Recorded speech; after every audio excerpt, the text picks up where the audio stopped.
하나님의 귀한 은혜 가운데 3층과 4층 냉난방 공사를 잘 마치고 어제 우리는 성도들과 함께 모여서 청소하는 시간들을 가졌습니다. 아마 거기까지 청소할 거라고는 상상치도 못했는데요, 사다리를 놓고서 찬양대 위에 있는 저 선반까지도 다 청소하고, 그리고 기둥 타가면서 저 위에도 다 드러내면서 안에까지도 청소기를 다 갖다 대고 함께 청소하는 굉장히 행복한 시간들이었습니다. 그런 생각했어요. 작정하고 청소하니까 이런 거까지 우리가 다 청소할 수 있겠구나, 그런 생각이 들었어요. 성전 청소들 뿐만 아니라 우리의 마음 구석구석까지도 보면서 이런 것도 우리에게는 연약한 부분이구나, 이런 부분도 하나님 앞에는 점검되어져야 되는 부분이구나 함께 깨달으면서 청소하는 시간들이었습니다. 이제 우리는 6월을 맞이하면서 2026년도 하반기를 준비하는 시간들이 되었어요. 제가 2022년도 1월에 신성교회에 부임했는데요, 그때부터 시작해서 2022년도부터 매달 6월마다 우리는 여름 성경학교 주제 강의를 이 대회 시간에 했습니다. 2022년도 비교하지 않아요. 2023년도 나는 믿음의 사람이에요. 2024년도 예수님과 함께 살아요. 2025년도 나는 하나님을 예배해요. 어린이 여름 성경학교 주제를 매 주일마다 6월 한 달을 다 써가면서 성도들과 함께 같이 주제 강의를 하고, 그리고 본문들을 나누었다고요.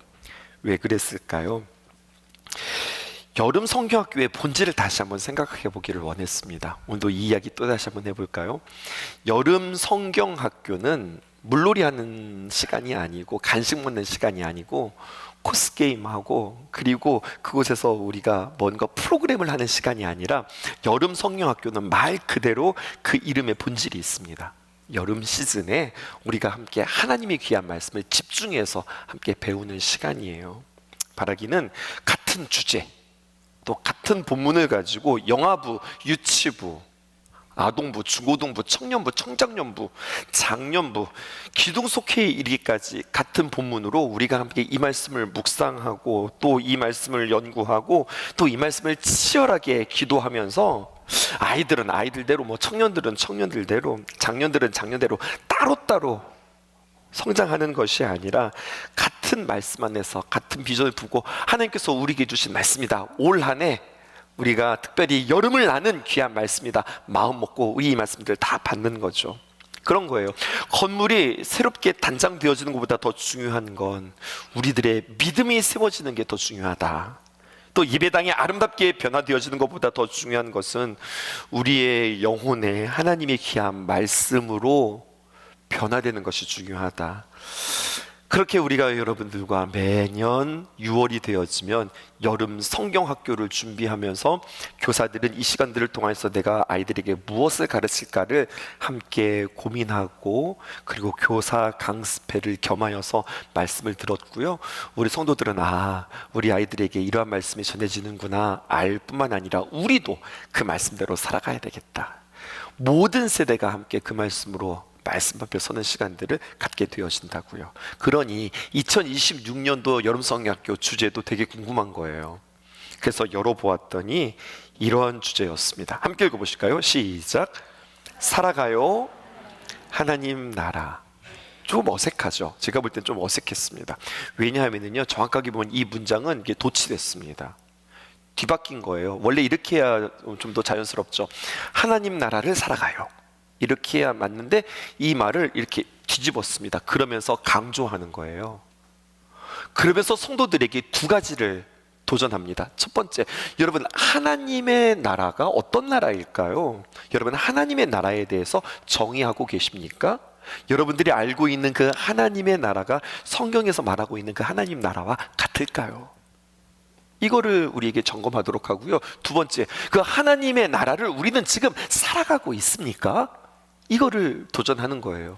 하나님의 나라는 그냥 그게 하나님의 나라구나, 이게 아니라 하나님의 나라는 살아가는 것입니다 라고 우리에게 가르쳐 주는 거예요. 하나님의 나라를 먼저 강조해 볼까요? 예수님께서 공생애를 시작하면서 가장 먼저 선포하셨던 첫 선포, 첫 설교는 하나님 나라였습니다. 확인해 보실게요. 마가복음 1장 15절입니다. 이르시되 때가 찼고 하나님 나라가 가까웠으니 회개하고 복음을 믿으라 하시니라. 지금 마가복음 1장이라고요. 마가복음이 막 시작되면서 예수님께서 이제 공생의 사역을 시작하면서 그의 입에서 첫 번째 선포가 나왔는데 무슨 말씀을 하셨느냐? 하나님 나라를 말씀하셨어요. 3년 반이라고 하는 세월 동안 예수님께서 공생의 동안에 하나님 나라에 대하여서 가르쳐 주시고 선포하시고 또 하나님의 귀한 나라를 이루셨어요. 어떻게 이루셨습니까? 병자를 고치셨어요. 마음을 치유하여 주셨어요. 특별히 귀신들을 내쫓으며 하나님의 나라를 선포하셨어요. 여기에 하나님의 나라의 정의가 있어요. 하나님의 나라는 어떤 공간, 어떤 자리, 내가 죽어서 가는 그 자리구나, 이것이 아니라 보세요. 여러분, 통치의 개념이라고요. 하나님의 나라를 선포하셨다라고 하는 말을 어떻게 하고 있느냐? 한 사람이 있는데 그 한 사람의 마음속에 지금 누가 들어갔느냐? 마귀가 들어간 거예요. 그래서 그 마귀가 이 사람을 가지고 쥐락펴락하는 겁니다. 사람이 어디서 자야 되는 거예요? 집에서 자야 되는 거 아니에요? 그런데 마귀의 통치를 받다 보니까 이 사람이 어디서 자느냐? 무덤 곁에서 자는 겁니다. 사람이 먹어야 정상 아니에요? 그런데 귀신에 붙잡히니까 사람이 먹지를 않아요. 놀라운 것은 먹지 않으면 힘이 빠져야 되는데 먹지 않았음에도 불구하고 힘이 장사와 같아서 많은 사람들이 그를 어떻게 제어할 수 있는 힘이 없습니다. 뭡니까? 사람이 아닌 거예요. 그 사람의 마귀가 들어가서 그를 완전히 제압하고 그의 인격과 그의 마음과 심지어는 그의 에너지, 그의 힘까지도 컨트롤하고 있는 모습을 보게 되어지는 거예요. 그때 주님께서는 어떻게 하십니까? 그 사람에 있는, 그 속에 있는 그 질병, 또 그 마음의 연약함, 심지어는 악한 영을 내쫓으시고, 그 마음이 빈 상태가 아니라 주님께서 그 자리에 들어가셔서 통치하시고 다스리십니다. 그러면서 뭐라고 말씀하시느냐? 하나님의 나라가 임하였다, 이렇게 말씀하셨다고요. 여기에 우리는 하나님의 나라에 대해서 뭐가 조금씩 보이기 시작합니다. 뿐만 아니라 예수님에게 있어서의 골든타임이 있었습니다. 예수님께서 십자가에 못 박혀 죽으시고 부활하신 뒤에, 부활하시고 쭉 계신 것이 아니라 승천하시기까지 40일 동안 제자들에게 자신의 모습을 보이시며 그들에게 마지막 가르침을 주시는 거거든요. 근데 그때 무엇을 가르쳐 주셨을까요? 확인해 보실까요? 사도행전 1장 3절입니다. 그가 고난받으신 후에, 십자가의 고난을 의미합니다. 또한 그들에게 확실한 많은 증거로 친히 살아계심을 나타내사, 이것은 무엇일까요? 예수님의 부활입니다.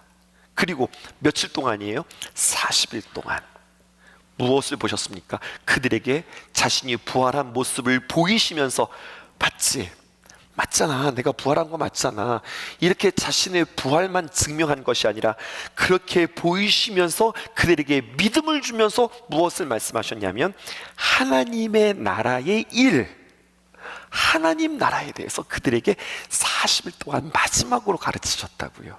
이게 중요한 거예요. 조금 더 강조해 볼까요? 사도행전에 이제 1장을 보았으니 사도행전의 맨 끝장을 볼까요? 이렇게 기록되어 있어요. 사도행전 28장 31절에 보니까 하나님 나라를 전파하며, 무엇을 전파했다고요? 그 예수님의, 성령님의 감동되었던 사도들이 말입니다. 예수님의 제자들이 하나님의 나라를 전파하며 주 예수 그리스도에 관한 모든 것을 담대하게 거침없이 사람들에게 가르치는 모습으로 사도행전은 마치게 되었습니다. 확인하셨을까요? 예수님의 첫 선포, 첫 설교도 그랬고, 예수님의 사역도 그랬고, 예수님의 골든타임 마지막 가르침도 그랬고, 사도들의 선교와 복음 전파의 핵심도 무엇이었다고요? 하나님 나라. 하나님 나라 중요하다는 거 아시겠죠? 그럼 하나님 나라를 우리는 제대로 알고 있을까요? 하나님의 나라를 어떻게 정의하고 있을까요?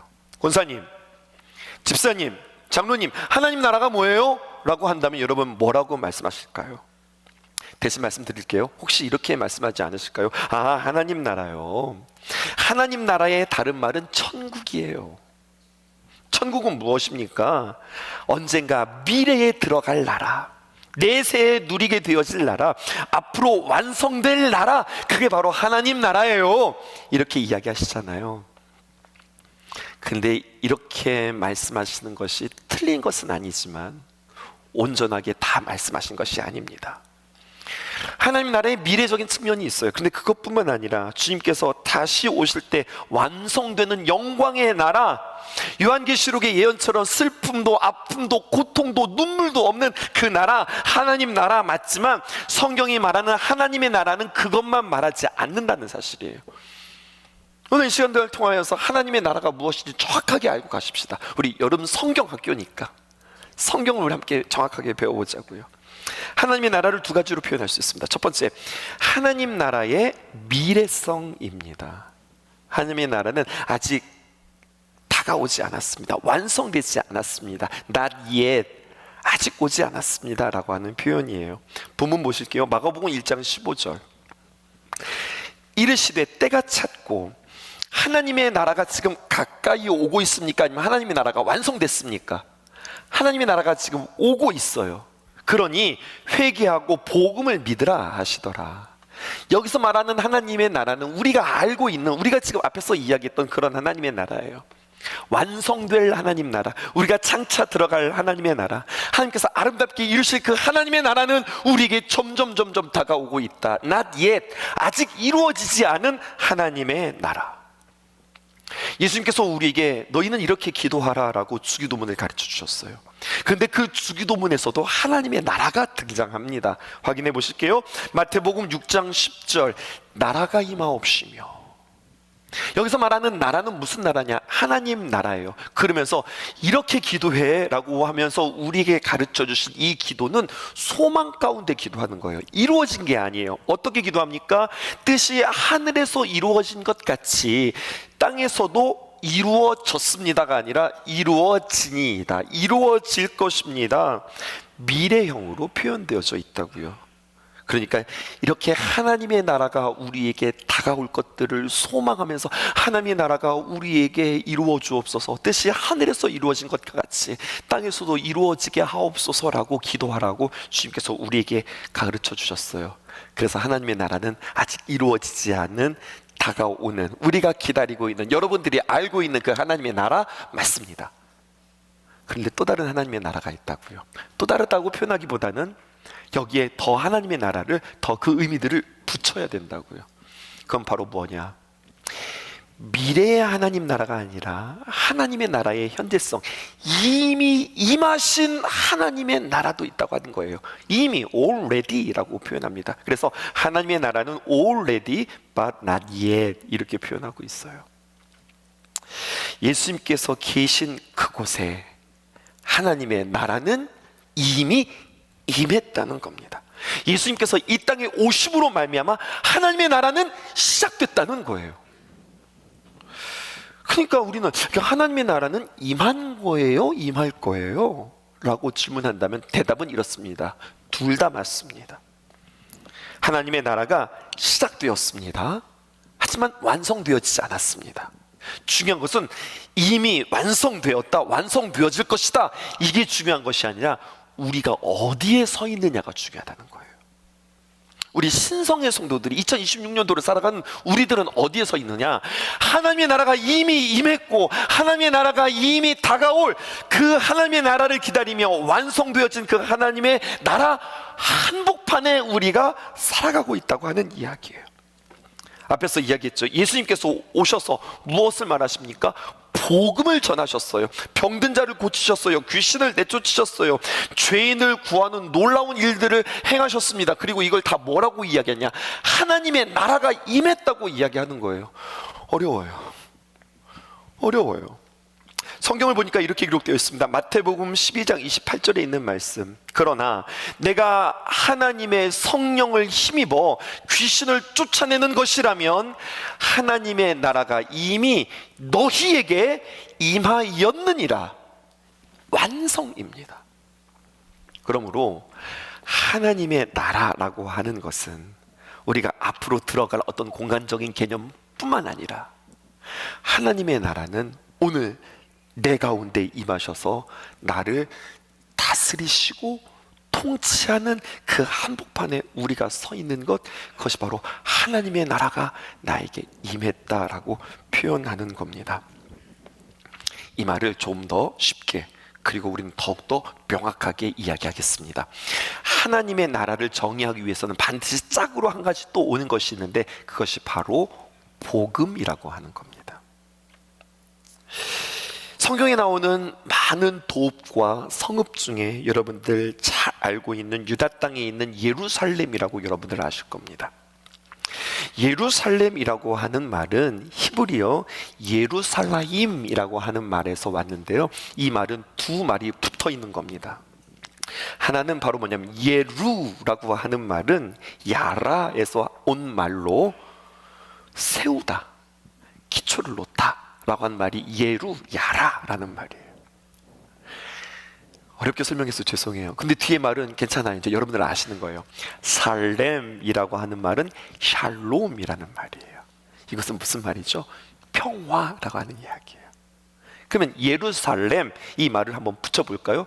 띄워주시죠. 그러면 이렇게 되는 겁니다. 예루살렘이라고 하는 뜻은 평화의 도시, 평화가 세워진 자리, 즉 예루살렘 성은 인류의 평화와 복이 시작되어지는 샘과 같은 것이 예루살렘이에요. 그런데 안타깝게도 이름은 멋있는데 그 역할을 제대로 감당해내지 못합니다. 현실은 이름과 딴판이었어요. 그 평화의 도성 예루살렘이 파괴됩니다. 어쩌다가 파괴되었을까요? 적들이 침공해서 파괴되었을까요? 아니요. 성경은 말하기를 이스라엘 백성들 너희가 이 일을 자초했다라고 이야기하는 거예요. 이스라엘이 작정하고 하나님을 등지고 하나님을 의지하지 않고 세상을 의지하기 시작하자 그 아름다웠던 예루살렘이 타락하고, 그리고 그 평화의 도성이 완전 폐허가 되어집니다. 그래서 예루살렘은 그 이름과 다르게 현실은 어떻게 되느냐, 전쟁과, 평화의 도시가 전쟁과 폐허의 흉측한 도시가 되어질 거라고 이사야 선지자를 통해서 예언을 들으니, 이 예언을 듣는 이 예루살렘의 도성 사람들은 마음이 무너지는 겁니다. 설마 우리가 하나님의 백성인데 설마 그렇게 해서 아니다. 너희들은 망한다, 무너진다 라고 이야기하는 거죠. 그러니 백성들은 얼마나 낙심하고 얼마나 그의 마음이 무너졌을까요? 그런데요, 저 멀리서 언덕에서 한 전령이 한 소식을 들고 예루살렘으로 누군가가 막 뛰어옵니다. 그러면서 뭐라고 뛰어오느냐? 걱정하지 마세요, 염려하지 마세요, 좋은 소식이 있습니다, 기쁜 소식이 있습니다. 그것은 바로 무엇이냐? 기쁜 소식, 좋은 소식, 영어로 말하면 good news, 복음입니다 라고 하면서 이 소식을 들고서 막 뛰어오는 거예요. 그리고 이 복음을 전하는 자의 모습을 이사야서는 너희들은 상반절에 망한다 라고 이야기했지만 이사야서의 하반절에서는 뭐라고 이야기하느냐, 이렇게 표현하고 있습니다.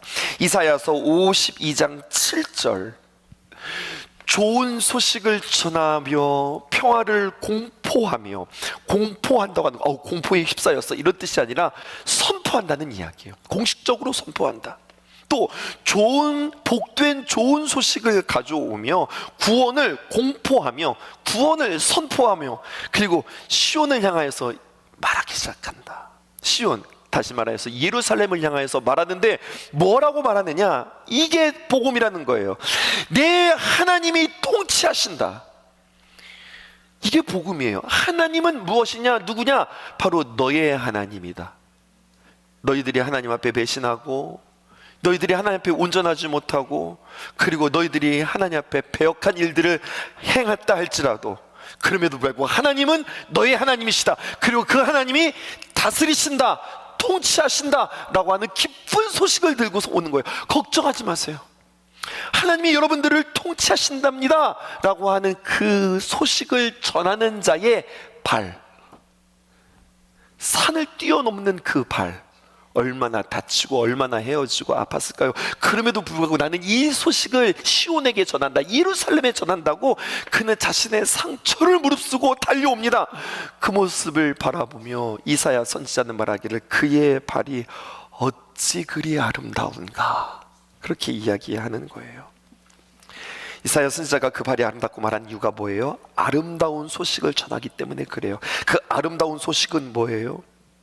예루살렘은 파괴되었고 황폐되었지만 이스라엘 하나님은 여전히 너희들의 왕이 되신다. 어느 날 그분이 다시 돌아오셔서 보좌에 앉으시고 그분이 왕이 되시고, 그분이 왕이 되심으로 말미암아 그의 나라는 하나님의 나라가 되어질 것이다. 하나님의 나라 가운데 너희들은 그 하나님의 통치 가운데 나라가 하나님의 나라가 되고, 복음, 기쁜 소식은 무엇입니까? 그의 통치로 말미암아 혼란하고 전쟁으로 들끓었던 그곳은 평화를 되찾을 것이다 라고 하는 내용이 복음이라는 이야기예요. 그러면 우리는 복음이 오늘 우리에게 새롭게 달라져요. 우리는 복음을 이제까지 어떻게 이해했습니까? 복음 하면 요한복음 3장 16절이 생각났습니다. 하나님이 세상을 이처럼 사랑하사 독생자를 주셨으니 이는 그를 믿는 자마다 멸망하지 않고 영생을 얻게 하려 하심이라. 이게 복음이라고 우리 알고 있었던 거 아닙니까? 영생을 얻는다는 것이 복음이라고요. 죄인이었던 내가 지옥 가지 않고 천국 가게 되었다고 하는 이 소식, 이 천국 티켓이 나에게 있다고 하는 이 소식, 이게 나는 복음이라고 알았다고요. 성경의 복음은 나의 죄사함과 천국의 당락을 결정하는, 그 당락의 결과 이전에 성경은 다시 한번 복음을 다시 정의하라고 우리에게 이야기하고 있어요. 복음이라는 것은 내가 천국 간대, 나 하나님 나라 들어간대, 이것이 아니라, 그것이 틀린 것은 아니지만 더 근원적인 것을 이야기하고 있는데, 당신은 복음을 믿습니까? 라고 하는 이야기는, 경청해서 잘 들으세요, 당신은 그 기쁜 소식을 믿느냐라는 이야기예요. 그 기쁜 소식을 받아들였냐는 이야기예요. 그럼 그 기쁜 소식은 뭡니까? 그 기쁜 소식은 내가 천국 간다고 하는 이야기가 아니라 하나님이 당신을 통치합니다. 예수님이 당신의 왕이 되셨습니다. 그분을 나의 구주, 나의 하나님으로 영접함으로 당신은 새로운 왕의 통치 안에 들어가기로 결정했습니까?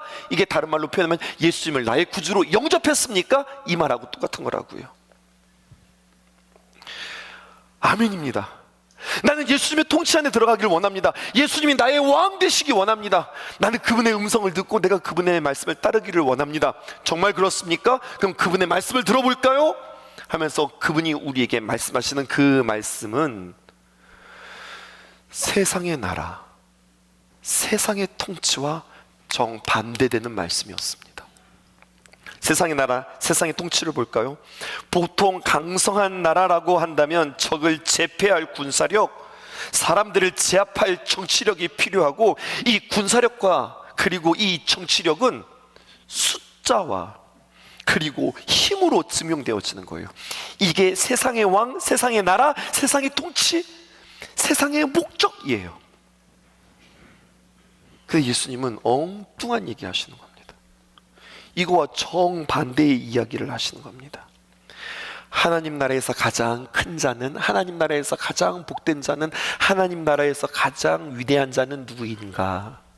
내가 그 비밀 가르쳐 줄게 라고 예수님께서 모두 부르지 않았어요. 제자를 불러 산에 오르십니다. 그리고 그들에게 무엇을 주십니까? 산상수훈을 주십니다. 얘들아, 뭐가 복이 있는 줄 알아? 이런 게 복이 있는 거야 라고 하면서 산상수훈의 팔복을 이야기하신다고요.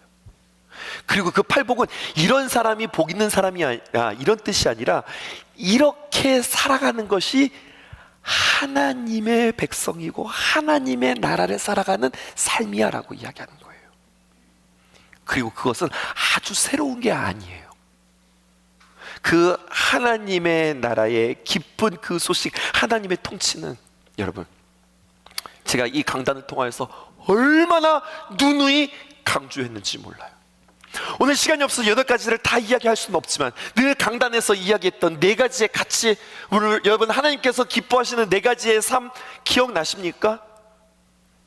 정직함, 겸손함, 정결함, 그리고 하나됨, 이것이 다 어디에 들어있는 줄 아십니까? 그냥 생각해낸 것이 아니라 상상수훈에 다 들어있는 이야기입니다. 확인해 보실까요? 마태복음 5장 3절에 있는 말씀, 심령이 가난한 자는 복이 있나니 천국이 그들의 것이며. 누가 복 있는 사람인 줄 알아? 가난한 자, 하나님 앞에서 자신의 부족함을 인정하며 겸손히 하나님을 의지하는 사람이 복이 있는 거야. 겸손. 마태복음 5장 6절을 보실까요? 의에 줄이고 목마른 자는 복이 있나니 그들이 배부를 것이다. 의를 사모한다고 하는 것은 하나님의 뜻에 따라 바르고 정직하게 살아가는 마음, 하나님께서 기뻐하시는 거고, 이것이 바로 하나님의 통치 가운데 있는 거야. 마태복음 5장 8절에 있는 말씀, 마음이 청결한 자는 복이 있나니 그들이 하나님을 볼 것이요. 하나님을 보는 복을 누리는 사람은 어떤 사람인 줄 알아? 마음이 정결한 사람이야. 세상 사람들은 겉모습을 중요하다고 여기지. 그런데 하나님의 나라는 마음이 깨끗한 것, 그 마음의 중심을 보시는 하나님이 바로 하나님의 시선이야. 이걸 우리에게 이야기해줘요. 마태복음 5장 9절에 있는 말씀, 화평하게 하는 자는 복이 있나니 그들이 하나님의 아들이라 일컬음을 받을 것이며. 화평케 하는 자는요, 싸움을 피하는 자, 아니면 싸움을 말리는 사람이 아니에요. 갈등 가운데 있는 곳에 화해를 가지고, 분열이 있는 곳에 연합을 세우며 사람과 사람을 연결시키는 사람. 여러분들, 이거 하나님께서 기뻐하시는 거고, 이것이 하나님의 통치 가운데 살아가는, 하나님의 나라를 살아가는 사람들의 삶이라는 겁니다. 하나님의 나라를 삽시다, 살아요 하나님의 나라, 살아가요 하나님의 나라 할 때는 뭐 아주 새로운 것이 아니라 사실은 우리가 늘 강단에서 만났던 그 말씀이라는 겁니다. 겸손, 정직, 정결, 연합. 세상에서 볼 때는 안 통하는 법이고, 세상에서 볼 때는 작아 보이고, 세상에서 보일 때는 미련한 것인데, 고린도전서 1장 18절에 있는 말씀, 십자가의 도가 멸망당하는 자들에게는 미련한 것이요, 미련해 보이는 건데 하나님을 믿는 우리에게는 하늘의 능력이라고 오늘 주님께서 우리에게 말씀해 주세요. 그러고 보니 예수님께서 그렇게 말씀하시고, 입만 그렇게 말씀하신 것이 아니라 예수님은 그렇게 말씀하시고 정말 겸손함을 위하여, 정직함을 위하여, 그리고 정결함을 위하여, 하나됨을 위하여서 십자가에서 그렇게 죽으십니다. 육신의 눈으로 보면 예수님께서 십자가에 달려 죽으시는 모습이었는데, 십자가 위에서 죽으신 사망 선고가 내려진 그 십자가는 사형틀이었는데, 여러분, 영적인 눈으로 보게 되면 집중해 보실까요? 십자가 위에서 예수님은 왕의 대관식을 이루셨습니다. 예수님에게 면류관 대신 가시관을 씌웠고, 주홍 옷을 입혔고, 그분은 보좌가 아니라 십자가 위로 올라와 서셨습니다. 이 하나님의 나라, 왕의 대관식을 우리가 보자, 이제 앞에서 읽었던 이사야서 52장 7절의 말씀이 우리에게는 다시 해석이 됩니다. 어떻게 이야기했습니까? 좋은 소식을 전하며, 평화를 공포하며, 복된 좋은 소식을 가져오며, 구원을 공포하며, 시온을 향하여 이르기를. 시온이 누구예요? 하나님이 거하시는 땅, 예루살렘, 우리 말하는 거 아닙니까? 뭐라고 말합니까? 내 하나님이 통치하신다 라고 하는 자의 그 말, 그 복음. 복음은 뭐라고요? 예수님 믿고 나 천국 갑니다, 이게 복음이 아니라 더 근원적인 것을 이야기하는데, 복음은 무엇인가? 예수님이 당신의 왕이 되어서 당신을 통치하십니다 라고 하는 것이 복음이라는 거예요. 그리고 그 복음을 전달하기 위해서 예수님께서 전령처럼 오셔서 그의 발이 십자가에 못이 박히도록, 그의 발이 다 헤어지도록 그 복음을 선포하시는 일들에 주님께서 아름답게 쓰여졌다는 겁니다. 그러니 복음 전하는 자의 발이 아름답다고 하는 이야기는 전도하는 사람은 야, 그 발이 참 귀하다, 멋지다, 아름답다라고 하는 이야기가 아니라, 그것은 바로 예수 그리스도의 순환의 발을 의미한다는 이야기예요. 결론입니다. 그렇다면 하나님 나라를 우리는 정의했습니다. 무엇입니까? 우리가 죽어서 가는 나라가 하나님 나라일 뿐만 아니라, 아니라고는 이야기하지 않았어요. 미래에 우리가 만나는 그 하나님 나라일 뿐만 아니라 이미 우리에게 이루어진 그 하나님의 나라는 어떤 나라냐? 통치의 나라다. 하나님의 말씀에 우리가 순종하고 그 하나님의 귀한 말씀 통치 아래에 들어가는 겁니다. 하나님의 통치 아래 살아간다고 하는 것은 무엇일까요? 반드시 한 가지의 전제 조건이 필요합니다. 나의 삶에 요즘 우리의 근황에 맞춰서 제가 표현해 볼게요. 어떻게 표현하느냐? 내 삶의 정권 교체가 일어나는 겁니다.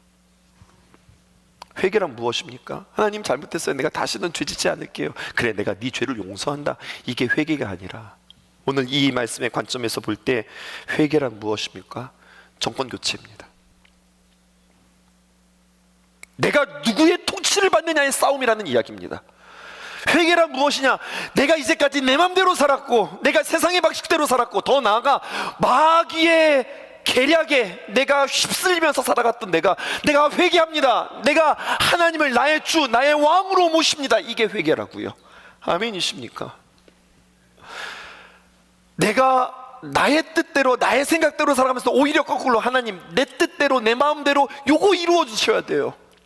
하나님, 내 소원 이루어 주셔야 돼요 라고 기도했던 내가 나의 모든 것들을 다 내려놓고 하나님의 귀한 말씀 앞에 내가 통치 안으로 들어가는 것, 그래서 내가 누구의 통치를 받느냐, 주인 싸움이 곧 회개라고 오늘 저는 여러분들에게 이 복음을 다시 강조하며 말씀드리고 싶습니다.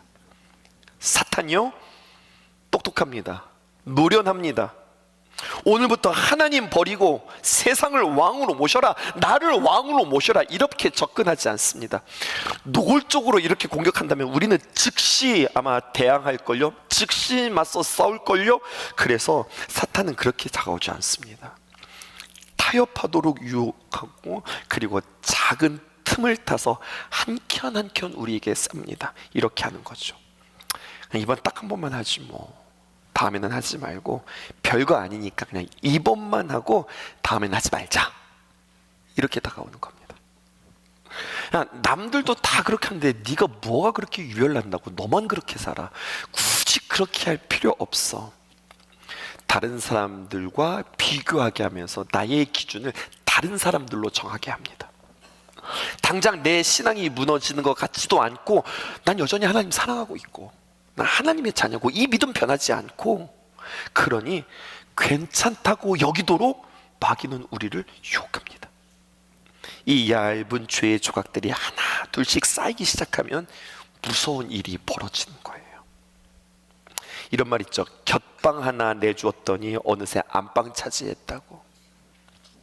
텐트가 있는데요, 낙타가 그러는 거예요. 주인님, 너무 추워. 사막이 춥잖아요. 저 발만 들어가면 안 될까요?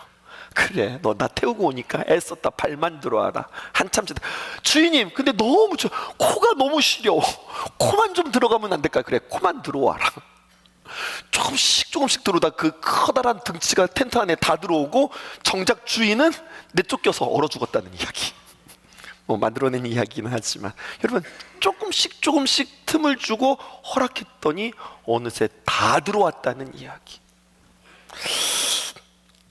내 안에 삶의 가치관은 세상과 구별할 수 없을 정도로 이미 썩돼 버려진 것은 아닌지, 뿌연해져 버린 것은 아닌지, 다시 한번, 내 안에 의, 평강, 다시 말해서 화평, 평화, 희락, 다른 말로 기쁨, 이런 것들이 있는지 점검하는 것을 통해서, 아, 내가 하나님 나라를 살고 있구나, 하나님 나라가 내 안에 이루어졌구나를 점검할 수 있다는 이야기입니다. 로마서 14장 17절에 있는 말씀 읽고 마칠까요? 이렇게 기록되어 있습니다.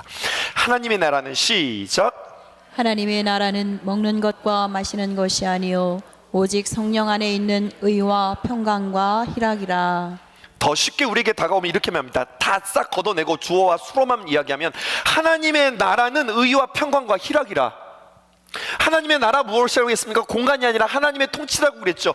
하나님의 통치를 받고 하나님의 다스림을 받는 자는 미련해 보이고 손해 보이고 작아 보이고 어리석어 보이지만, 아니, 하나님의 나라의 통치 가운데 있는 자의 마음 가운데는 의와 평강과 희락이 있어. 요즘 너희의 마음이 어때? 너희 안에 기쁨이 있어? 너희 안에 평강이 있어? 너희 안에 오름, 의가 있어? 그럼 하나님의 나라가 이루어진 거야. 그럼 너는 행복한 거야. 너는 하나님의 나라를 살고 있는 거야. 근데 나는 하나님의 나라를 살고 있다고는 이야기하지만 내 마음 가운데 성령 안에 있는 의와 평강과 희락이 없다. 그럼 우리의 신앙들을 다시 한번 점검해 보라는 거죠. 뭘 점검하라는 거야? 네 주인이 누구야? 넌 누구의 통치를 받고 있어? 넌 누구의 말대로 살아가고 있는 거야? 이것을 점검하라는 겁니다. 사랑하는 신성의 성도 여러분, 2026년도 이 여름의 주제가 우리에게 묻고 있습니다. 살아가십시다. 다른 말로 표현하면 살아가고 있습니까? 하나님 나라 알고 있습니까? 하나님 나라 정의하고 있습니까? 공간의 개념뿐만 아니라 하나님의 나라는 통치라고 하는 사실을 알고 있습니까? 오늘 이 순간 다시 한번 주님 앞에 회개하고 그분의 통치 아래 들어가는 사람, 하나님의 나라를 살아가는 사람입니다. 그리고 앞으로 3시간을 통하여서 구체적으로 하나님의 나라는 이런 것이며 하나님의 백성은 이런 모습으로 살아갑니다. 구체적으로 우리가 함께 도전하며 한 주간 한 주간 그 말씀으로 승리하는 저와 여러분 되어지기를 주님의 이름으로 축복합니다.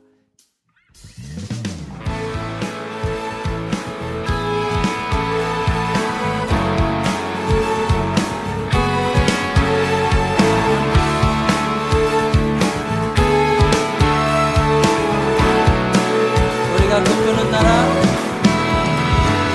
우리가 꿈꾸는 나라, 그것은 우리의 고향, 그것은 우리의 고향. 손에 잡히지는 않아도 믿음으로 그것을 원해. 그것이 실존하기에 우리가 함께한 꿈을 꾸기에 아무것도 없는 자 같으나 모든 것을 가진 자로다. 다시 한번 우리가 꿈꾸는 나라, 우리가 꿈꾸는 나라, 그것은 우리의 고향, 그것은 우리의 고향. 손에 잡히지는 않아도 믿음으로 그곳을 보내. 그곳이 실존하기에 우리가 함께할 꿈을 꾸기에 아무것도 없는 자 같으나 모든 것을 가진 자로다. 사막의 샘이 넘쳐 흐르고 사자와 어린 양이 뛰노는 그곳, 어린이 독사물의 손 넘어도 되는 그곳엔 하나님의 나라. 사막의 샘이 넘쳐 흐르고 사자와 어린 양이 뛰노는 그곳, 어린이 독사물의 손 넘어도 되는 그곳엔 하나님의 나라가. 우리가 꿈꾸는 나라, 우리가 꿈꾸는 나라, 그것은 우리의 고향, 그곳은 우리의 고향. 손에 잡히지는 않아도 믿음으로 그곳을 보내. 그곳이 실존하기에 우리가 함께할 꿈을 꾸기에 아무것도 없는 자 같으나 모든 것을 가진 자로다. 사막의 샘이 넘쳐 흐르고 사자와 어린 양이 뛰노는 그곳, 어린이 독사물의 손 넘어도 되는 그곳에 하나님의 나라. 사막의 샘이 넘쳐 흐르고 사자와 어린 양이 뛰노는 그곳, 어린이 독사물의 손 넘어도 되는 그곳에 다시 한번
그날은 속히 오리라. 아멘. 그날은 속히 오리라. 그날은 속히 오리라. 그날은 속히 오리라. 우리의 간절한 마음을 담아서 찬양하십시다. 그날은 속히 오리라. 그날은 속히 오리라. 그날은